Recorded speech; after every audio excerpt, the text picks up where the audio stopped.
No one is particularly happy about this, no matter their political leanings. But that could potentially change if the Kardashian public relations engine gets to work as they have in the past. Is Cait going to call on her extended family to help her campaign? She was giving them a heads up. And no, she does not expect that they will be using their powerful brand to promote her on the campaign trail. There are two main reasons for this. The first is because of Caitlyn's political leanings. The second is that, well, she and Kris are divorced. It's awkward. For the first, remember, shortly after coming out, Cait mentioned that she was against marriage equality. Though she later changed her mind, this very much set the tone of how people saw her. She was trans, but still held to so many conservative, even bigoted, views unless they directly impacted her. And then of course was Caitlyn's vocal support for disgraced former President Donald Trump. She was mentioned during the Republican debates, and Cait used her show to vocally support him as he ran. Cait did later disavow Trump after his anti-trans agenda was full swing, but by then it was too late, wasn't it? Meanwhile, despite their own monumental, nauseating wealth, the Kardashians are politically to the left. This has meant everything from endorsements of Democratic candidates to personal causes. Kim, in particular, has been vocal and politically active about the topic of prison reform. But that doesn't mean that she necessarily wants Cait to be governor. She didn't even endorse Kanye's farcical run for the presidency, so why would she do that for Caitlyn? Caitlyn is running for a special recall election against incumbent Governor Gavin Newsom. While there are many legitimate issues with Newsom's governing, one of the major issues has been the pandemic. Angry, entitled people who resent that there were ever any lockdowns, mandates, or business closures want him out.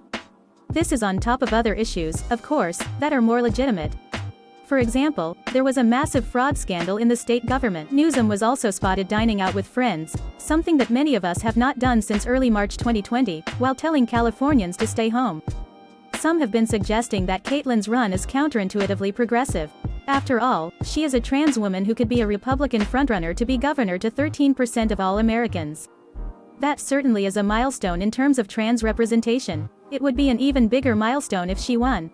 But just as with women, black, and gay candidates who have crossed similar barriers in the past and GOP platforms, that's not the case. When members of marginalized groups run for office, the celebration is about more than just breaking barriers. They need to actually make life better for the marginalized people whom they represent. Caitlyn's politics are, what's the word? Bad. Being trans doesn't magically change that. She has lived with extreme wealth for so many decades that it's hard for her to imagine a better world.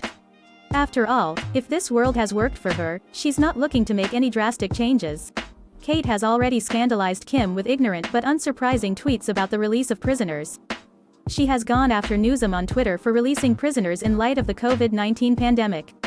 Kim, an advocate for prison reform, knows that this kind of punitive mindset makes communities worse, not safer. So no, Caitlyn should not be governor. She's not qualified in terms of platform or experience. That does not mean that people cannot be patient with Cait as a celebrity. She has evolved on some issues after coming out. Over time, perhaps she will evolve on others. Many believe that Caitlyn does not expect to win.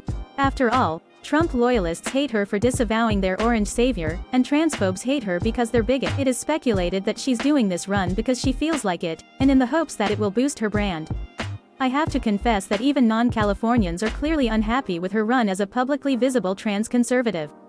Personally, I had a dream Sunday night that she had acquired a suit that gave her superpowers, and was using them for evil. I don't buy into psychoanalysis because I'm not a hack, but clearly this was how my mind processed the news. Meanwhile, if anyone in the extended Kardashian family were to run and actually win, our guess is Kim. Studying the law, distancing herself from Kanye. These seem like moves that someone would make to prepare for eventual candidacy. Our advice? Start on a city council or in the state legislature.